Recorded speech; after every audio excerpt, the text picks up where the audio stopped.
Dr. Rahalya. I'm a Managed Fellow, and it is my absolute pleasure to welcome you all to the 10th webinar of Manage Fisheries Innovation and Startup Hub Fortnightly Webinar Series. So before we begin, allow me to share a brief overview of MANAGE-FISHub. So MANAGE-FISHub is a newly established national level incubation and innovation hub at the National Institute of Agriculture Extension Management, Hyderabad. And it is supported by the Department of Fisheries, Ministry of Fisheries, Animal Husbandry and Dairying, Government of India, and the Pradhan Mantri's Matsya Sampada Yojana. This hub is dedicated to transforming India's fisheries and aquaculture sector through technology, entrepreneurship, and ecosystem development. Through this initiative, we are offering a wide range of incubation, mentoring, and capacity building programs designed especially to the startups to scale their innovation into successful ventures.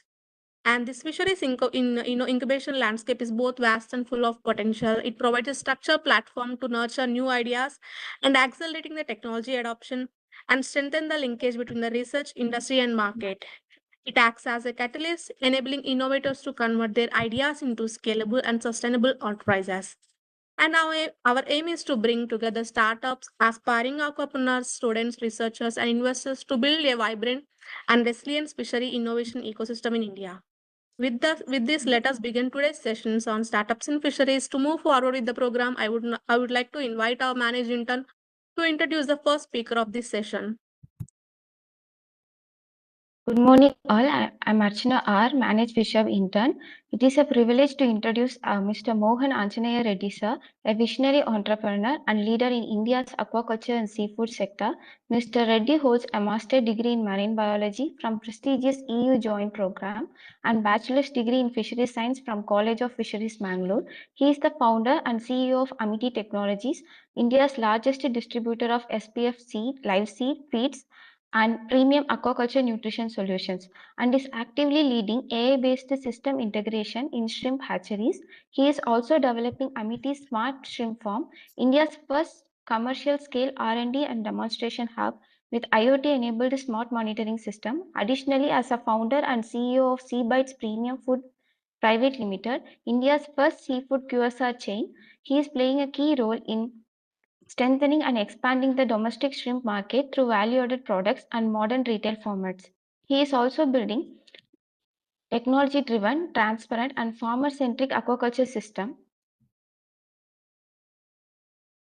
that uplift farmers while delivering a high-quality, traceable seafood to Indian customers. With this short introduction, I hand over the session to Mr. Mohan Reddy, sir. Over to you, sir.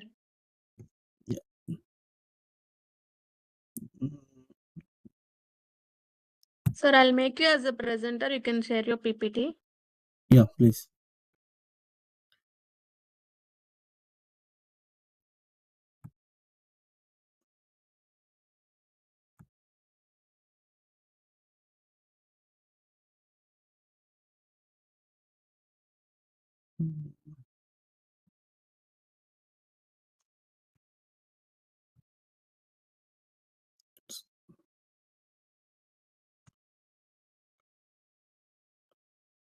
I'm unable to share.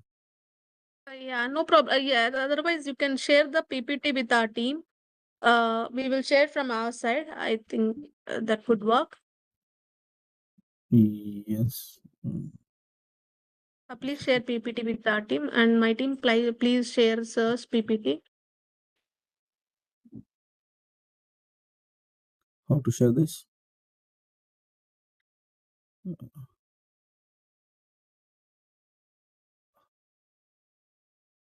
You can just upload in group, sir. This group you have joined.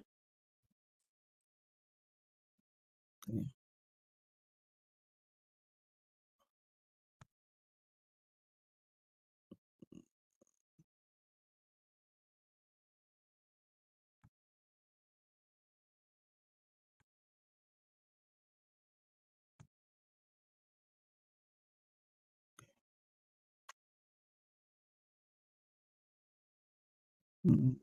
Sorry, I'm not getting it. Actually, here option called share content is there, right? Share option. Yes, but that is not. Yeah, you can click that, and then you can start sharing your PPT. Okay, is it visible now? No, it's not visible, sir.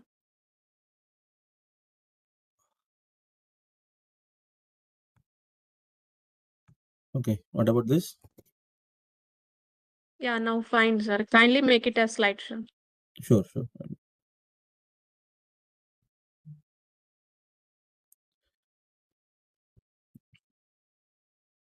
Okay, now it's visible. Yeah, now visible. Okay, yeah. Thank you very much, Manage team, for a brief introduction. So, I myself, Mr. Mohan Reddy, who is the founder of Amity Technologies and Seabytes. Both are different startups, but yeah, I would like to go through both.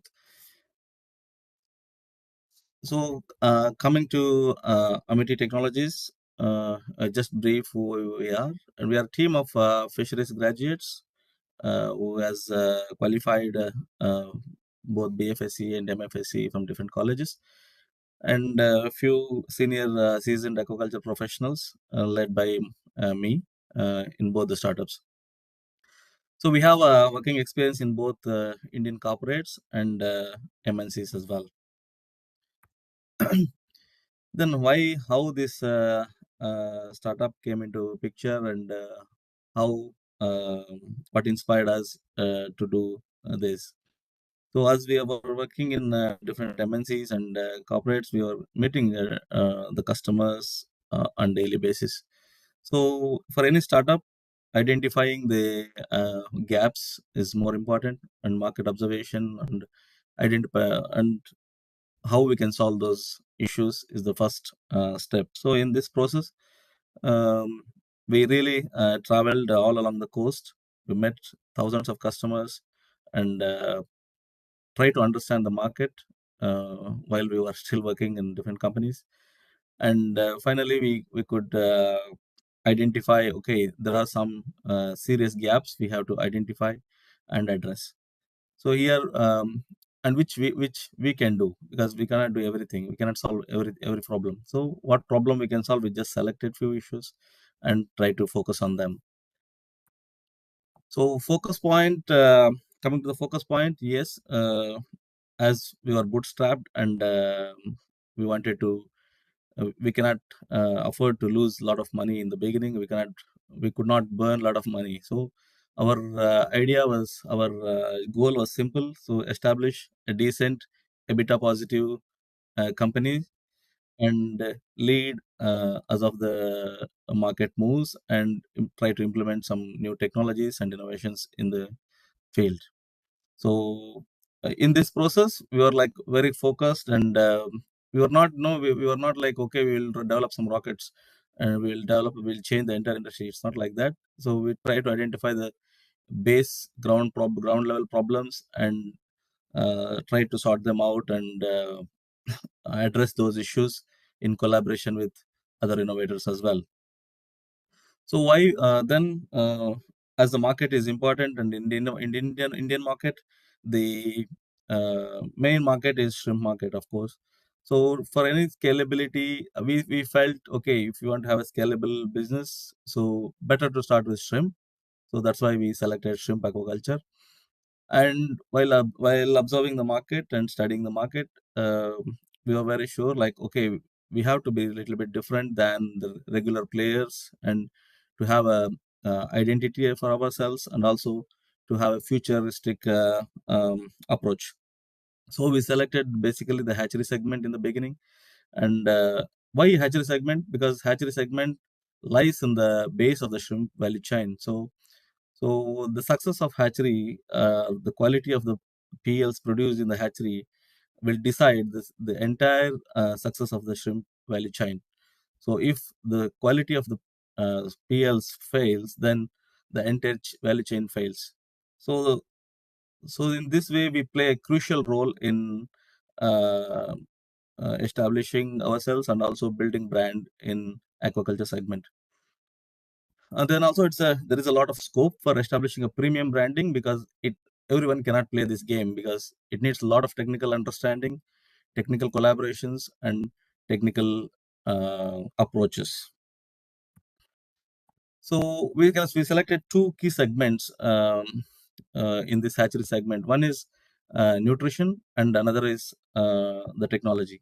So first, coming to the nutrition, we know that many players are playing in this game and playing this game since many years. So everyone means most of the people were into supply of feeds, artemia. It's all regular product. They have become commodity now, and there is no fun in playing that game. So what we thought, we have to go for some innovative approach. So the main problem was maintaining the broodstock nutrition. So there were really huge gaps because broodstock decides the entire success of the hatchery, and hatchery success decides the success of the shrimp industry. So broodstock is very crucial because after getting this SPF broodstock, the hatcheries were really struggling to maintain the SPF status. So by the time the broodstock reaches hatchery, it's SPF, but because of the because of the oh, sorry uh, because of the contaminations, local contaminations, soon the broodstock was losing its SPF status because a lot of contamination was happening horizontally. So we tried to address this. We collaborated with one of the leading SPF broodstock feed suppliers from Netherlands, and we tried to we collaborate. Then now we supply the live SPF polycates. It's the only company which supplies SPF certified broodstock feeds in the entire world. So we tied up with this company, and we implemented the entire protocols in Indian hatcheries. And now most of the hatcheries, at least, they are using this product. And also, um, the end result, if you observe the data, so last 2 years the EHP incidences has come down, because the hatchery level contaminations were um, avoided as much as possible. So next, then there was a gap in the early stage PL nutrition as well. So every hatchery has algae sections, but the problem with the algae sections is it was unstable. Algae cultures were unstable. Then the seasonally it varies a lot. The production varies a lot, and horizontal contaminations with vibrios is a very normal problem. So to solve this, we started supplying the instant algae to the hatcheries, which is where we really succeeded uh, in this. So uh, after introducing this within 1 year, now at least like we at least like for 30 to 40% of hatcheries have adopted this in their protocols. Yeah, coming to next focus point, we focused on, okay, how to implement the technology in the shrimp sector. So, and now last few years everybody are talking about AI and IoT and other technologies. So we were also like, okay, to play the early entrant, or what to say, first mover advantage. We try to implement the AI systems in shrimp aquaculture business. So here we collaborated with one of the company from Vietnam, and so we brought the technology to India in the early stage. And the main problem in the Indian shrimp hatcheries was the Sir, I think you're in the slide of focus point only. Are you explaining the same thing? no, I think it's not. Because it is showing in the one slide only. Oh, sorry. Now it's changed. No, it's not changing.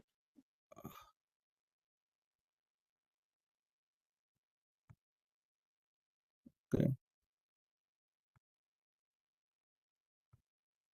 think there was some problem. Okay. Now it's changing. Yeah, now it's changing. Okay. So, yeah, as part of technology implementation program, where we collaborated with one of the Vietnamese company called Tomota. So where they bring in artificial intelligence into the aquaculture systems. So we believe, okay, we our team also working on some R&D projects, but we are open. We openly accepted whatever the other innovators are also doing. We feel fun in integrating and collaborating and implementing the technologies from wherever it comes. So in this way, okay, we have collaborated with many technology companies as well. One of the key player was Tomota. They are the first AI based aquaculture implementation company. So here, the main problem in the hatcheries was the real counting of the PL, because earlier there was like only manual counting was there, and it takes a lot of time, and and also a lot of human errors were happening, and farmer was not aware. Many times it was happening like farmer booked 1 million seed, and finally he ends up due to manual errors. Sometimes he gets 20% bonus, 30%, 50%. So it's just like, okay, they were counting only one bag, and one bag count will decide the entire batch, which is not fair, and the sample size was very less. So then, okay, after we introduced this technology, this device can count up to 4,000 PL in 6 seconds. So it has changed the game in the Indian shrimp hatcheries. Now it is a normal daily routine. Almost 70% of the hatcheries are using this system, and moreover, for hatcheries also it's very convenient. So because they can count the entire sample in 6 seconds. So now they count the sample size has increased in the hatcheries. Many hatcheries counts even 10 samples per packing. So this will lead to a lot of corrections in the errors, and farmer will get the QR code. The QR code will have all the details, the traceability details, from which tank it has come, from which hatchery, on which date, what is the how many packs were packed. So the farmer has the exact data or exact count, and it will make farmer's life easy, because he will stock exact number what he wanted in the ponds.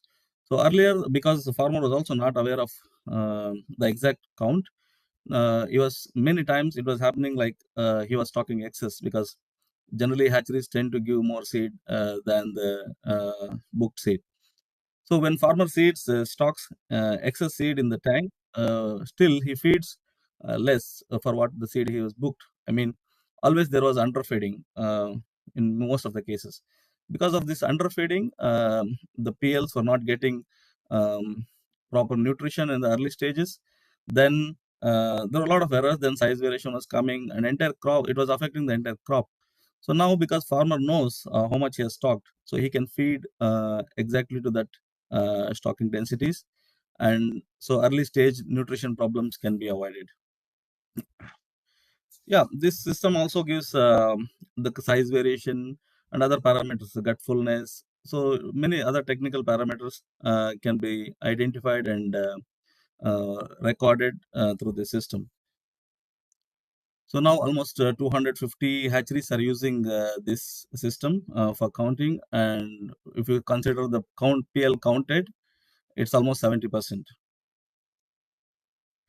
So we also introduced one more device for AI-based device for water quality management, where uh, we can measure ammonia, pH, nitrates, all these things within 10 minutes. We can do 6 samples. Then the same AI-based system is also introduced in the farms, where it will do artificial intelligence based weight measurements. I mean, you can estimate the weights without even without weighing physically. So I just go through this.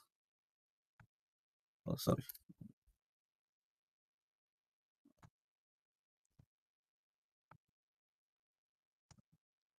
Okay. Okay. I think there is some issue with the video. Okay. So this farm system, it will automatically record the growth, and also it will give the growth curve when you integrate other water quality monitoring system into this. So you can maintain entire farm data in your cell phone, and all this technology is used through your cell phone. You don't need any extra software or extra device for this. So what next? Oh, all this technology implementation, this was achieved only in 1.5 year time. So we have a lot of many things to do carrying forward. So next we are establishing one smart farm in Nellore, and where we will be demonstrating our IoT technologies, where IoT is connected to the aeration systems, feeding systems, power systems. So all the data will be managed through the cloud storage. Yeah, coming to my next venture, I'll finish briefly. I won't take much time. So yeah, one side we try to solve the technology issues. Try to solve the production issues at the base level in the hatcheries and farms. So then everybody were discussing about the domestic market. I mean, it's been discussed since last 3-4 years, and last 2 years it's taking the speed. So how to play a game here? I mean, for any startup founder, the main goal is we have to scale it. Otherwise, the company won't sustain.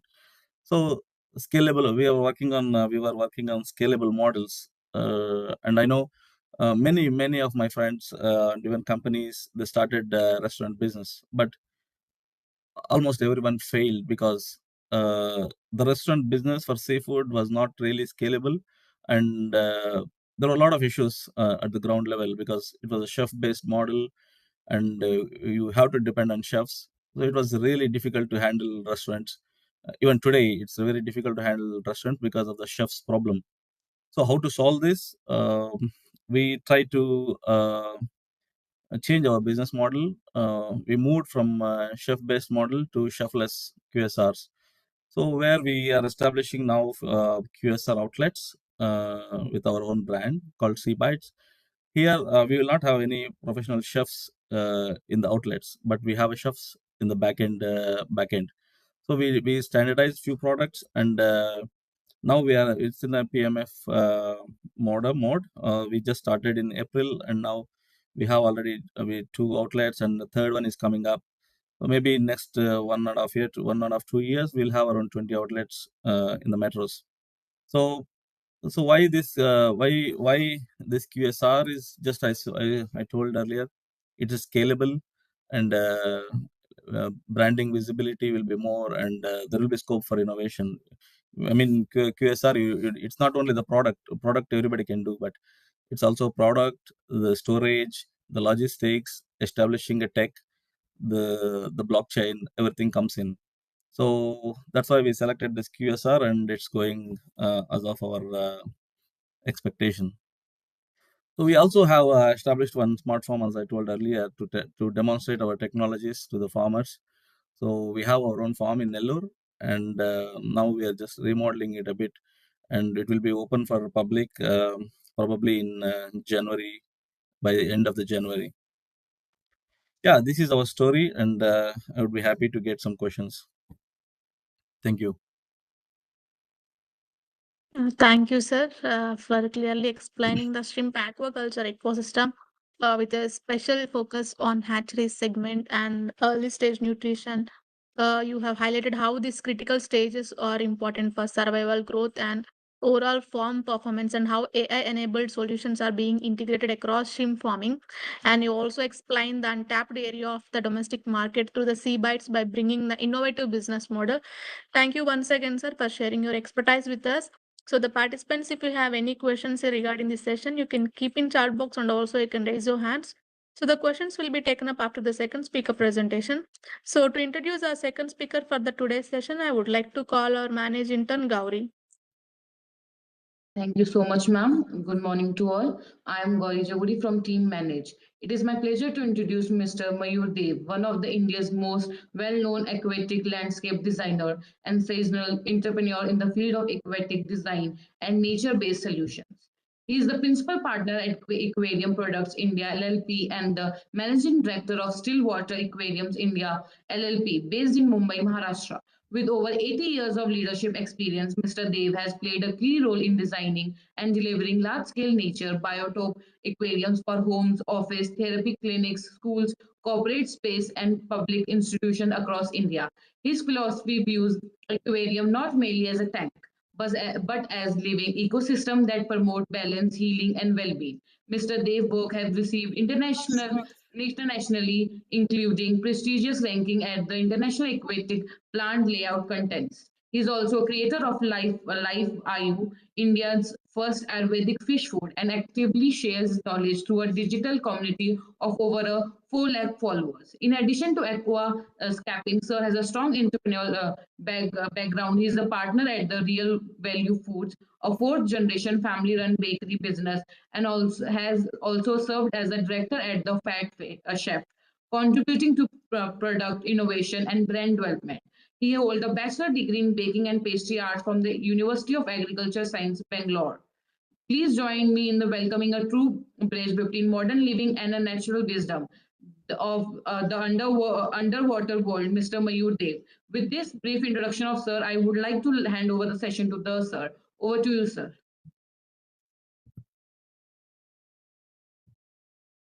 Sir, you're in mute.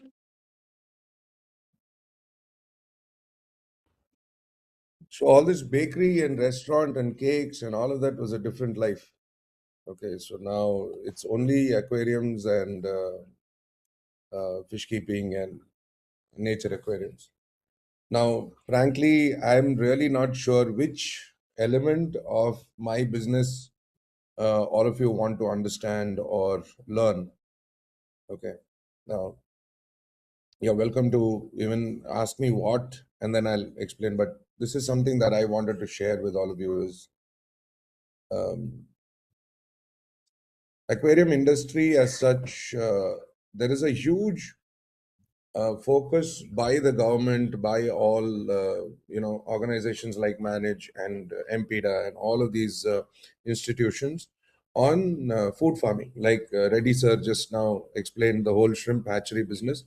This is what the universities, the colleges, the governments are not focus on. That's the fisheries department. But they forget that the ornamental fish industry is actually equally big. Okay. And far more profitable when it comes to ornamental fish and fish breeding and even growing aquatic plants, and terrarium plants. And all of this is a related business. So ornamental fish as such, when people go into farming or breeding or even these organizations support, it's always all the smaller fish like guppies and mollies and lesser value fish. But most people don't recognize that there are easily about 4 to 5,000 species, and easily 1,500 of them are exotic species. Today, a simple betta fish sells anywhere from say 150 rupees to 10,000 rupees, sometimes 15,000 rupees. Okay. If you have the right colors and right beauty of it, it sells by selection. Okay. There is no bulk sale of these kind of products.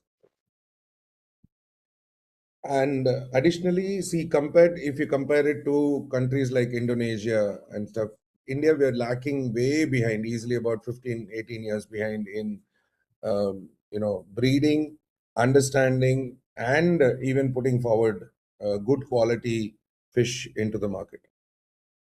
Now, simple estimate, last year alone, we can estimate at least 1 billion fish being imported into India, okay, which India could have provided. Okay. On the other side, when it comes to us starting the business, okay, we saw a big niche, we saw an empty gap where most companies or sellers like fish food, whether it be aquarium products or any equipment, it was all Chinese imported. It was imported from all different parts of the world, mainly China, and it was a very low quality product. Okay, the ingredients used were very bad. They used a lot of steroids, hormones, and we saw that a fish like the goldfish, which has a capacity to live for 30, 40 years in your home, ends up dying in less than 5 years because of the quality of food that is provided. Most people are also buying cheap, low quality from China and repacking as made in India, okay, which is again a possibility. So that was the biggest draw for us to start Aquarium Products India and create Life IU as a brand. Again, Life IU, when we branded it, it was life for the fish in way of food and long life IU. Okay, we are the only company in the world that proudly writes IU in Hindi. Okay, no other company in the world. It's mainly they are very happy writing stuff in Chinese, but we wanted something that is purely Indian, because every product of us, which we do about 250, 300 products right now, is all Indian made. We have about 50 plus fish food. We have equipment. We have water conditioners for different kind of fish and aquariums. We have fertilizers for plants. We have soil to grow aquatic plants in an aquarium. We have different kind of medications, and one of our prized product, or one of our most one of the products that we are very proud of, is a product called Nutrofit, which is 100% Ayurvedic. It's a fish food supplement. It's one of its kind product which actually takes care of internal parasites for the fish. It takes care of bloat, swim bladder disease. It also takes care of or it builds the immunity of the fish so much that the fish do not suffer in temperature fluctuations. Especially in winter time, you will see that temperature drops suddenly, and at this point fish can get ick, that is white spot, fungus, fungal infection, bacterial infection, not really, fungal infection. And by using this one product with the food, okay, it's mixed with the food and fed to the fish, all these problems can be solved. And this is something we researched in our own internal team, and we came up with this product, and very quite a few other products similarly, so the right kind of bacteria for the aquarium. One of our main agenda when we started fish food production was, we were sitting with the whole team, and my thing was, if the team cannot eat the food, then we will not give it to the fish. Trying to make them understand that we do not need to add steroids, do not need to add chemicals, we do not need to add any kind of hormones. Everything that we add has to be natural, and it has to be good for human consumption. That is how good we have to make it. So that was our agenda, and we did that. Today we are one of the most popular fish food in the market, recognized for extremely high quality, which before that people said that in India nobody can manufacture good quality, that is in the aquarium industry. So this was something that we had to break that barrier and move forward, right? So actually every product today we had to break that barrier, because the acceptance for those products, okay, it's become like a bad habit. Before, they've been using certain kind of products and they think it's the same thing. I have seen even government organizations, I've been to quite a few, okay, I've been guest lecturer in quite a few, and I've seen that they also use very low quality product for their aquarium fish that they keep within their systems. So the point was, it's become so prevalent that we had to change that mindset and say, yes, you can give a better quality food. And also in all our food, we have used Ayurvedic ingredients like amla, moringa. Moringa is drumstick leaves, garlic. We've used tulsi. Certain fish food, we are using coconut milk, especially for this particular fish called flower horn, which has a bigger head, which is mainly because of the fat. And most of the Chinese food, they use steroids to build that, grow that head. But we use coconut milk, which is a natural, fat increaser, and it keeps the fish very healthy. So we focused on not just color or fast growth, but we also focused on building the muscle of the fish, building the overall digestive system should be very neat and healthy. So any fish that they're feeding our food or using our products, we tend to extend, or the fish starts living longer than it is expected to. So this was mainly our goal that we wanted to achieve. And I mean, I hope, I know we've been successful to a large extent. And similarly for other products also, we've done that. Now, I'm sure you all have a computer in front of you. You're welcome to check out our webpage, aquariumproductsindia.in. Yeah, aquariumproductsindia.in. So most of our products are all displayed there, right? And in this, there is a very important understanding that most of everything, or actually every product that we have designed, or every aspect that we look into, is not the perspective of the fish keeper. Okay. Now, this is something that is difficult for most people to understand in the first point. We all think that a product should be made according to the buyer. Yes. Now, because when you go to a shop also, the shopkeeper sells the product to you because you are using the product. But when it comes to aquariums and fish keeping, you are not using the product. You are not the user or consumer. The consumer is your fish. Yes? You understand that particular aspect, right? So when the consumer is your fish, the product needs to be designed according to your fish, not according to you. Because when we design according to you, which is what most companies do, they design based on price. Okay, how cheap it can be made, because you want to buy it at a lower cost. Yes, you want to think that, good quality product you want to buy at a lower cost, right? But when it comes to the fish, we have to understand that 99% of all fish, except for goldfish, plaron, which are man-made or selectively bred, all fish come from some part of nature, and they have a certain diet that they follow naturally. Even if they are tank bred or bred later, okay, they still have the natural instinct very strong in them. So certain fish which prefer eating bugs or insects, their body is designed naturally to digest insects very well. And when we try a turnaround and give them food like chicken or something else, their system goes, it completely gets wiped out. Okay, it doesn't digest, and the system fails and the fish dies. So our challenge was also to create a product that the fish would accept naturally, okay, and would consider, and yes, the food would actually help the digestive system of the fish. So the food itself becomes very easily digestible, and there's ample amount of protein that gets into the system. The other thing is, when we take any of these foods, you will see at the back, which is, they use something called cassava pellet, okay, which is sweet potato.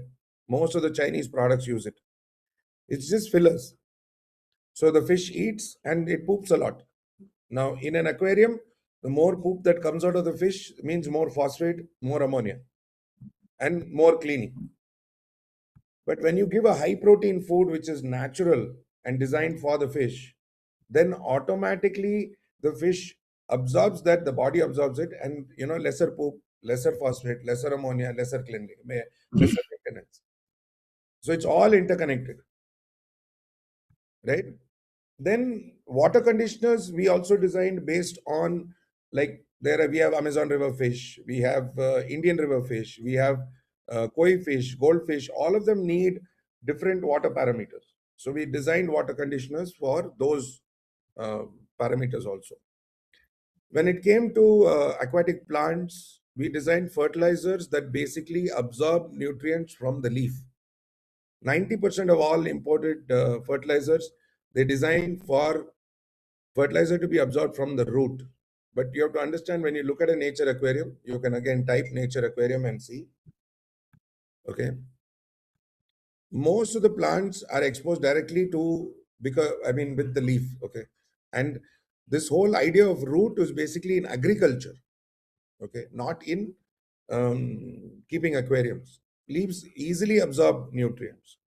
So that was another change that we made for Indian conditions. Again, we had to understand that all over India, the conditions of water are different in each home. Practically in every home, it is different because somebody has hard water, somebody has borewell water, somebody has well water, somebody has Kaveri waters, but somebody has a different municipality with different conditions. Each municipality adds chlorine or chloramine differently. So in Hyderabad, the chlorine addition will be different. Bangalore, it will be different. Mumbai, it will be different. So we had to understand where each of these problems and how it can be corrected. So in all, what we created was we stopped creating products and we started creating solutions. So if you see any of our product, it is a complete solution for a bigger problem. So that's what we created.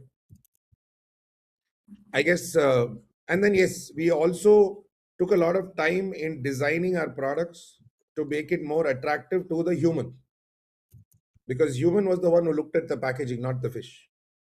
While we were deciding the food to be best for the fish, we also made our packaging very colorful for the human being, okay, who buys for his fish. Okay, so that is something that we focused on. We also understood the temperament of different cities, states, what kind of fish is sold more in particular cities. Okay, like Bangalore, Calcutta, Mumbai, we have a lot of plant related aquariums. They have more plants in the aquarium. There's nature aquariums or whatever aquascapes that you can call, designs and all of that. I'm just for fun, I'm turning the, can you see? Yeah, I don't hear Yes, you. sir. Yes, sir. This is an aquascape. This is a planted aquarium. Everything is natural in it, right? So this is something that most people You're in mute, sir, again. sorry. So this is what most people enjoy in places like Bangalore, Calcutta, Mumbai. Also, this is very prevalent now. Whereas Hyderabad, it's not that much, very little. So I mean, there are one or two shops that are doing this very well in Hyderabad also. So then cities like Hyderabad now, there is if you have the time, ornamental business. Ornamental fish business, there is a place called Regimental Bazaar, okay, in Hyderabad, which is a very popular street with full of aquarium shops. If you go there, you will see that maximum is all, um, stuff like goldfish and mollies and guppies, the regular stuff, You will not see too many nature aquariums or planted aquariums. That's also because Hyderabad is hot, okay, and nature aquariums need a cooler temperature, okay.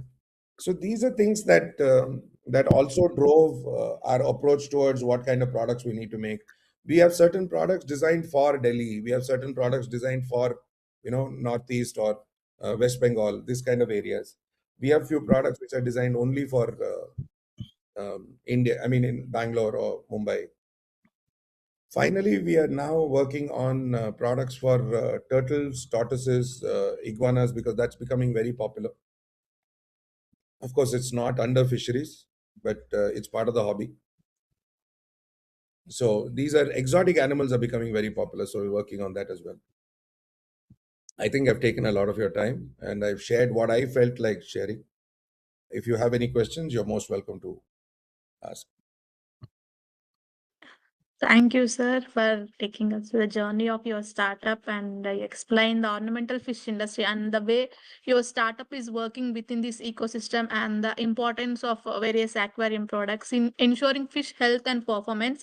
And then, especially the need for natural and species appropriate feed production for fisheries was really helpful. And the way you highlighted how critical it is to design and build products according to the specific needs of the different fish species participants a deeper understanding of the topic. Thank you once again for sharing your expertise Let me with us. just add one So, point, Rahalya. yes, sir. Okay. Yes, sir. One thing that we have missed, okay, most Indian manufacturers, and I'm sure Mr. Reddy also will vouch for this, is that we need more government support. like countries like China. Countries like China, the government gives them so much support that they're able to dump all the material into countries like India. We have better technology, we have better understanding, we have better people here. And if the government takes up an initiative towards ornamental is something that is not in your education also. I have seen a lot of the paperwork that you kids study, with for your MBA, or I mean for your fisheries BSc or MSc in fisheries. But ornamental fisheries is an extremely small part. But you have to realize that it's a very, very vast business. Yeah. Sorry, I had to say it. Yeah, that's great. That's great. Thank you, sir. Thank you so much for sharing your expertise with us. So the participants, if you have any questions regarding these two sessions, you can keep in chat box and also raise your hand. So the questions will be taken up now. So quickly, I'll take up the question. So I think this question is to Mayu, sir. So from Varudini, what difficulties did you face while marketing or reaching people? Which channels did you use? Okay, this is a very, very interesting question, Varudini. Thank you. See, you have to understand that some of the products that we sell are pretty expensive. So it was very difficult initially because it takes time to explain. Now, if I tell you planted aquarium, or if I tell you aquarium, what comes to your mind? It's that small, dirty-looking fish bowl with some 4 fish in it. Okay, that's what comes to your mind. And you're not at fault. It's across the country I have faced this. And now I'm trying to explain nature aquarium, plants. The reason I turned my laptop was for you to get a glimpse of what I was talking about. And that was something that I had to do. And I think that was where we were very, very lucky that technology came to our help. Okay. Social media came to our help. So I have a YouTube channel with a few subscribers. It's called Mayur Dev Aquascaper. You can look at it right now if you want. Okay. So that was one of the biggest bonuses for me. Okay. Because I was able to explain and show exactly what I was trying to explain. So that show and tell was kind of went together. And we were able to show results. Like I said, we were not making products, we were making solutions. So we were able to show a fish and say, using this particular product or food or thing, this is what you can get. So people trusted you more because it was visible. So I think our claim to fame is because of social media. Okay.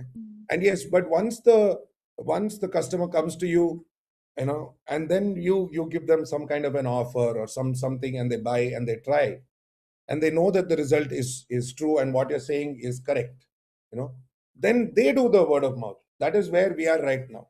Today, most of my already existing customers are selling my product more than we do anything on social media. I have customers who bring their friends and say, no, this is what you should buy. So that has become a bonus for us. But yes, our whole marketing campaign was on social media. Thank you, sir. So hope you got the answer, Varudini. So there is a question from Prasad Chalkar. This question is to Mohan Reddy, sir. So is the accuracy of shrimp counting device dependent on water turbidity? And are AI-based shrimp feed and health monitoring systems showing accurate results in pond culture systems?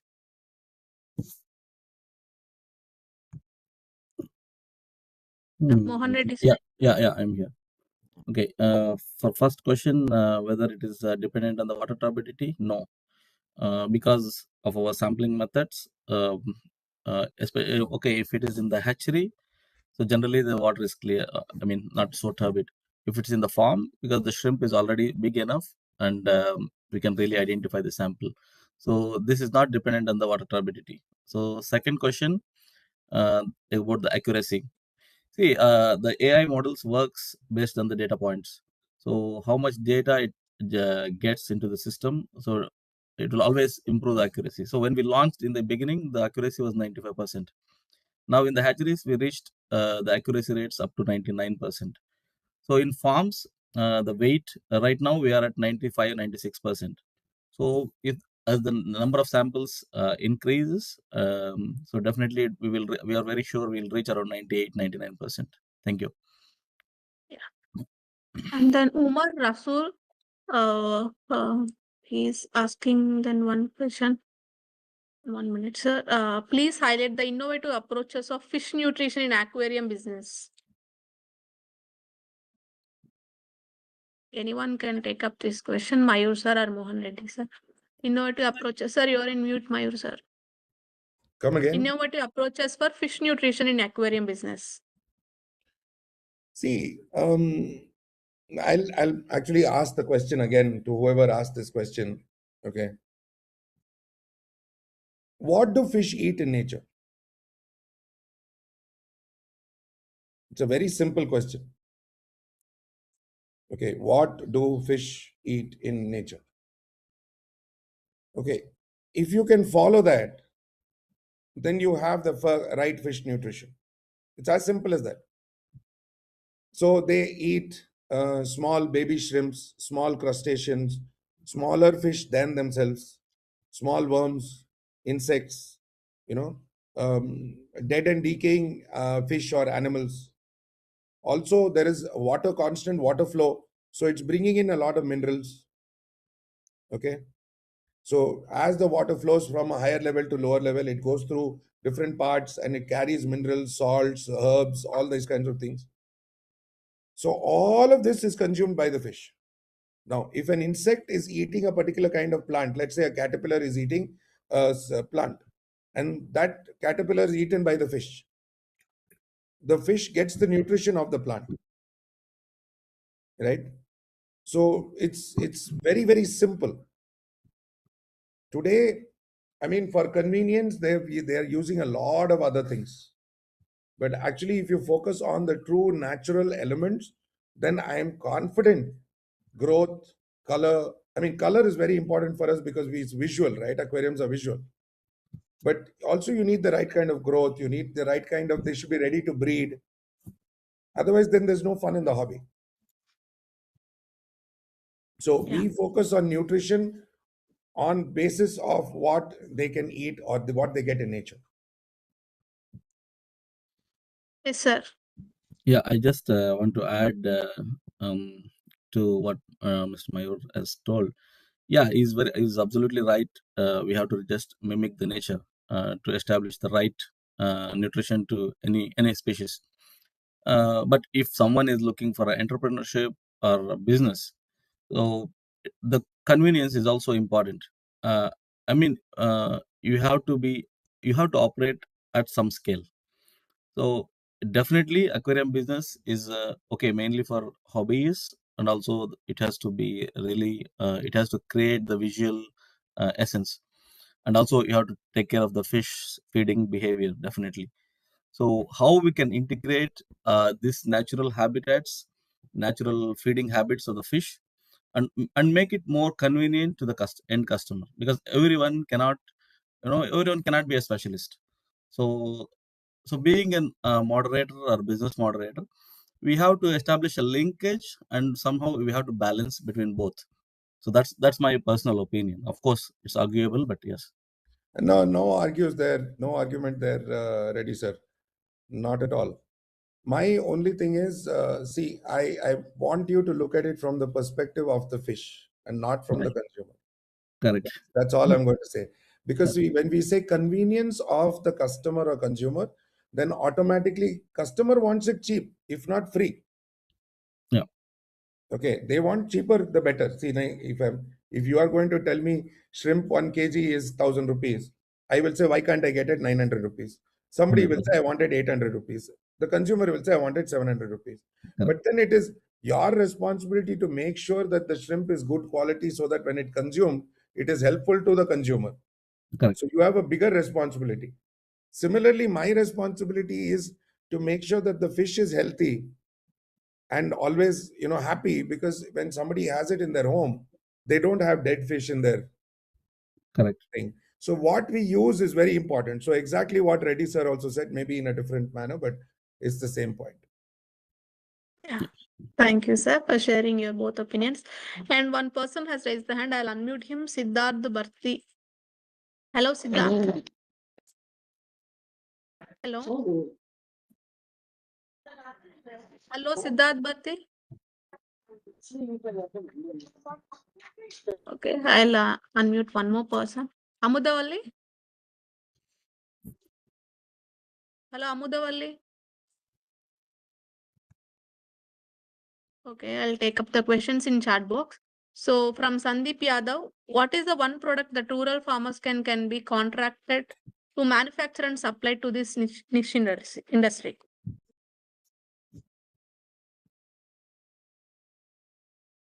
Mayur sir, you got the Sorry, question. come again. What is the one product that rural farmers can be contracted to manufacture and supply to this niche industry? Oh, lots. So, okay, sorry, I didn't mention this, but our whole fish food production is in a village beyond Mumbai in a place called Panvel.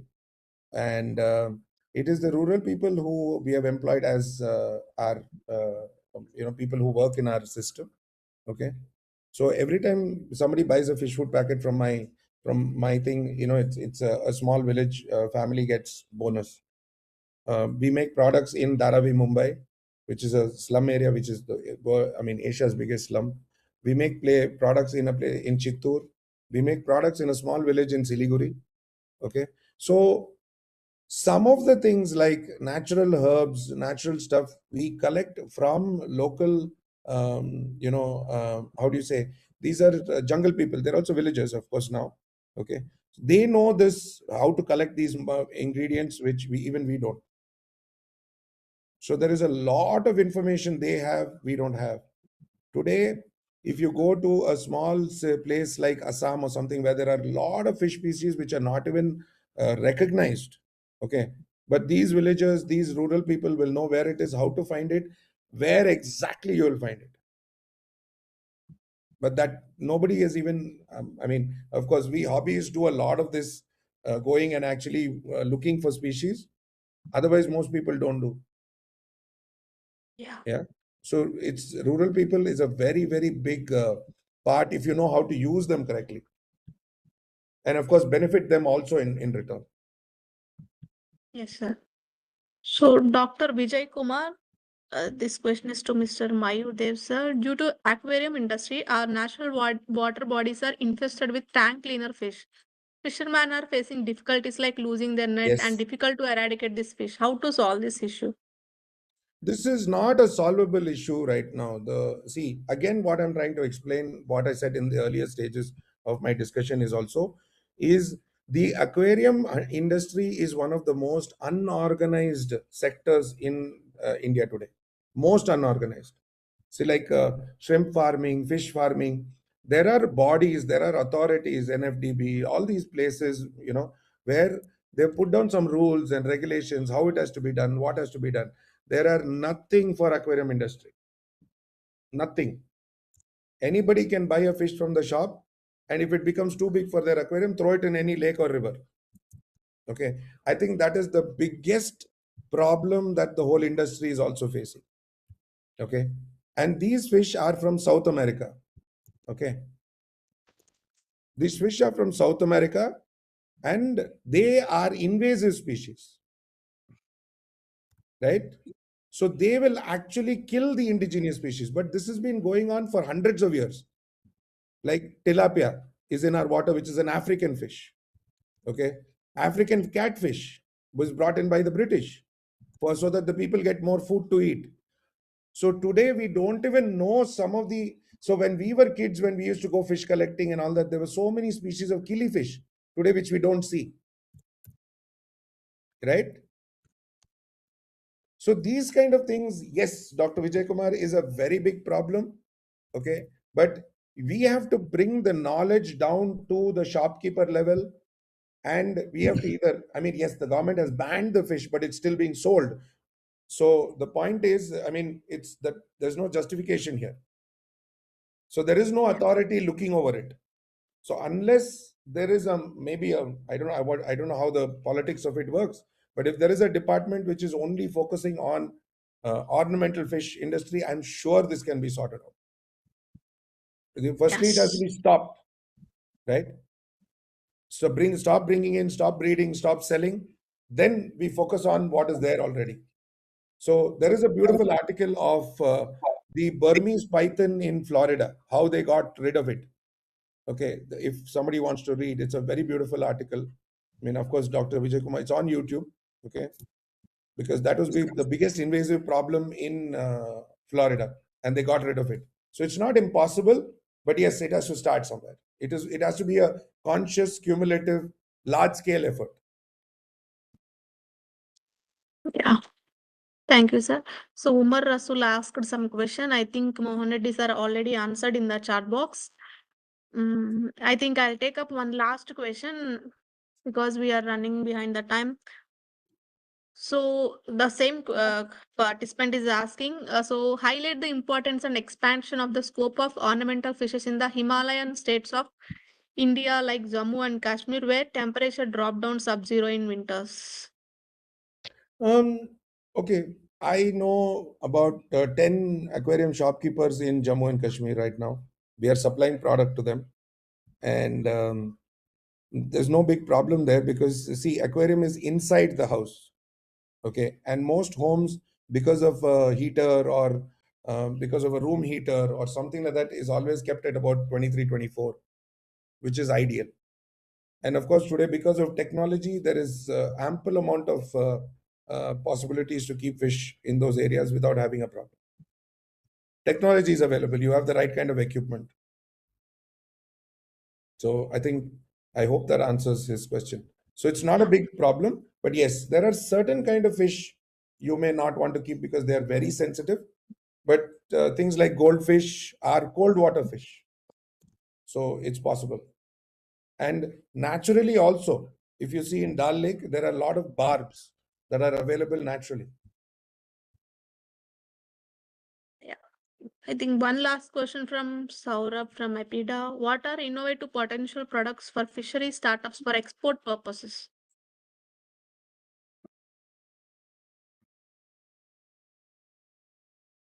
Is it an open question? Yes, sir. Anyone can answer. Mohan Reddy Today, sir or Mayur today sir? one of the biggest potential is equipment, technology. Okay, like beautiful product that Reddy sir showed, the counting shrimp AI, because it would have taken so long to count so many shrimp. Okay, but this is happening in minutes. These kind of technologies can be created here in India and exported out. Okay, it's not a big deal. We are technologically extremely strong. We have the most number of engineers in the world. Okay, and I think we are way smarter than any other country can offer. So lot of technology is available that can be shared, created, and of course exported also. Yeah, adding to Mr. Mayur. Yeah, the products, yes, of course, the innovative products, there is no limit. That's why it's innovation. So we have to update technologies continuously. It's a continuous process. So there are many few startups already doing very good internationally from India. So there is one company called Irwaka, where they developed a very good feeding systems back then in like 10 years ago, and they struggled in India, but they got a very good export market in Ecuador. So the so it depends on market to market. One country Yeah. might not adopt one technology, but it might be open for something else. And there is always the game for everyone. So we have to really think positive, and it's not like okay, if it fails in one country, it doesn't mean it fails in all the countries. So we have to really look at the market, and go to market product fit is very important, and then work on that product. So yeah, I think AI will change the entire game. So as we were telling, the time it was taking like hours together to have some small counting. Now it's finished in 6 seconds. So that's the speed we have gotten. And also in ornamental fisheries, many people contacted me for this, and the counting is also a big problem in ornamental aquarium industry, Yeah. especially for the breeders. So for this, even one of my friend, he bought we bought one device from China, imported from China. We try to analyze the system. So there are a lot of errors in that system also. So now few companies are working on it, like few students, actually interns are working on this. And when we can count 3 mm, 4 mm shrimp larvae, why can't we count few centimeters fish? So I think there is a huge potential for this also, and we can export. And for every country, China is exporting now. So there is a huge market with this, the AI technologies, even in ornamental fisheries. So even feeding, color codings, so many things will come in. Barcoding, Grading also. grading, yes, Grade the fish. Yeah. grading. Grading is a So very big thing. You can everywhere grade things. everywhere we are dependent on China. So we have to work on these technologies, and it doesn't need much investment. So it's only the intent, and some, of course, get some grants from the government. That will solve issues. Today, I'm confident that we can make it even cheaper than China, ready, sir. Okay. Yes, When you copy the damn thing and you can make it cheaper than China and it yes. can be exported. Because the imported this device is costing around $1,500 now, and it's much easier to do it. Yes, much, much easier. And see, if you go to an aquarium shop today, 95% of the products are all Chinese. That Correct. means Indian people have 95% opportunity to replace that product. Correct. Yeah. So there's a huge, huge opportunity. Yeah, but China also has huge infrastructure, like Sir, they also have a lot of support, sir. the support, government supports a huge infrastructure. It's an ecosystem. It's not like one person developing entire system. It's an ecosystem, and everybody together should work towards the goal. Then only India can become the export hub. Otherwise, we just blame someone and sit here. That's it. Exactly. So, Yeah. Thank you, Mayur sir and Mohan sir. And thank you, participants, for all your questions. Still, if you have any doubts regarding this session, you can contact the speakers. The speaker details are given in the chat box. And also, if you missed any part of this today's webinar, and if you want to watch this webinar again, the YouTube link to watch the full session is also given in the chat box. And to receive interesting updates and programs from the MANAGE-FISHub, be sure to follow us on our social media handles. Along with this, with MANAGE-FISHub, we are opening doors to various programs from business incubation and expert mentorship to funding access and technology support. So I have few programs to update here. So the fisheries startup and aquapreneurship stakeholder meet is aims to bring together all stakeholders of India's fisheries and aquaculture ecosystem on a single collaborative platform, and it's bridging the information gap by facilitating the exchange of knowledge and resources. So it provides startups with the opportunity to showcase their innovations and connecting with the partners and also learn from the successful venture. So we are organizing this stakeholder meet at College of Fisheries, Mangalore. So on 9th January, so you can register for it. The registration link is also given in the chat box. Along with this, MANAGE-FISHub has launched the AquaReach, which is an aquapreneurship accelerative initiative to address the growing needs for practical income-oriented fisheries training at the grassroots level. So under this program, we select one district in a state each month and conducts an intensive one-day offline training hosted at operational field level partner institutions. So the full details of these programs also given in the chat box. You can register for it. And on this note, I would like to express my sincere gratitude to both the speakers, Mayur Dev sir and Mohan Reddy sir, for sharing your valuable insights and experience with us. And also, I would like to thank all the participants for your active engagement. And I would like to express my gratitude to our director, Dr. Saranandra sir, for his vision and constant motivation to nurture aspiring aquapreneurs. And I would like to thank entire team for your efforts in organizing today's webinar. Finally, don't forget to give feedback of this webinar. The feedback link is given in the chat box, and do research for the upcoming webinar. Until then, take care. Thank you, Mayur sir, and thank you, Mohan Reddy sir. It's really a pleasure to have you. Yeah, Mayur, you're in mute. Thank you for the opportunity, and thank you to Director Sir and all of you. And Yes. of course, and my personal advice, the others, you should all smile. Yeah, it feels good. There you go. See, Yeah. thank you. Yeah, let's Yeah, smile once. yeah, it makes the Yes. speaker feel better. Yeah, yes, Okay, yes, sir, that's true. just a small feedback.